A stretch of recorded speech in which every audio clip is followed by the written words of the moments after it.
kati ya asilimia kuanzia 55 mpaka 70 kero ni ardhi.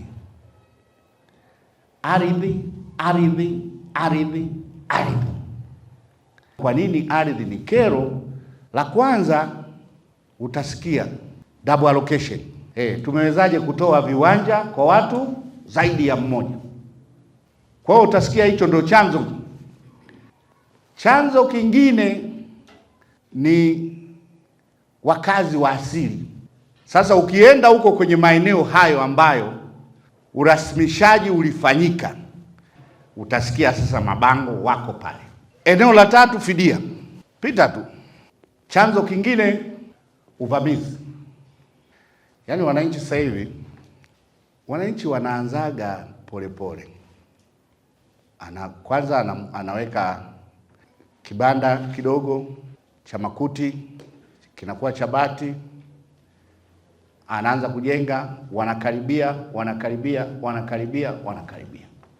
Kwa hiyo nyie mtakapokwenda kutimiza sheria na kutaka kuwatoa watu wamevamia, kuna mambo mengine, mgogoro. Wengine wanasema acheni, wengine waondoke.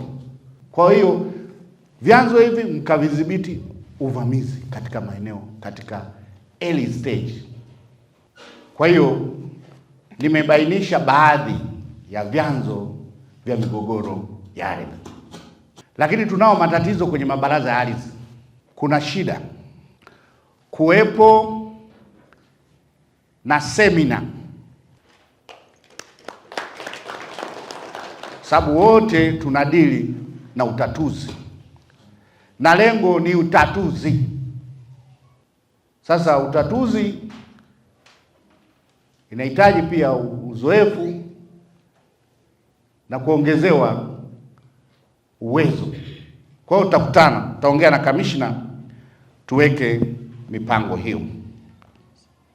Kwa hiyo maelekezo yangu baada ya kikao chenu, niwaombe mtakapokwenda, la kwanza tukajitahidi kuondosha kero za ardhi. Tuwe wasikivu, tushughulikie katika idara ile. Nimeelekeza kule kwamba mtu katika kila halmashauri atenge siku ya kusikiliza katika halmashauri, na ni siku ya Jumatano. Na kwa kufanya hivyo tutaondoa mabango. Lakini lingine, muwe washauri wazuri. Pale mlipo mnamshauri mkurugenzi, na kwa kufanya hivyo mnamshauri mkuu wa wilaya.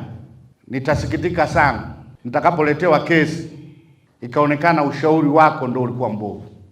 Lakini la tatu, miji yetu inakuwa, watu wanaongezeka, mahitaji yanaongezeka.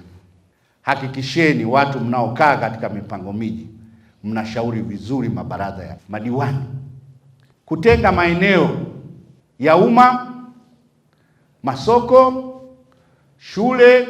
Sasa hivi tumeambiwa wafanyabiashara, mamalishe, babalishe, machinga.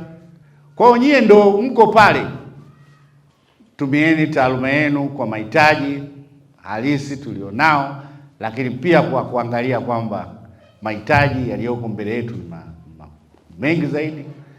Kuna maeneo ya watu kuzikana katika maeneo hayo. Kwa hiyo niliona haya nishiriki nanyi kuwaeleza, kwa challenge, ili mkiwa hapa pitishane. Lakini kikubwa tunawategemea mkirudi mtusaidie kutatua kero za wananchi. Naomba nichukue nafasi hii kukushukuru kwa kutenga muda mrefu kutokana na ratiba yako ngumu kuja kupata muda wa kuja kuzungumza na sisi. Na sisi tukuahidi, Mheshimiwa Mkuu wa Mkoa, tumeyapokea maelekezo yako na nasaha zako kama kiongozi wetu na mzazi, na tunaahidi tutazifanyia kazi. Asante.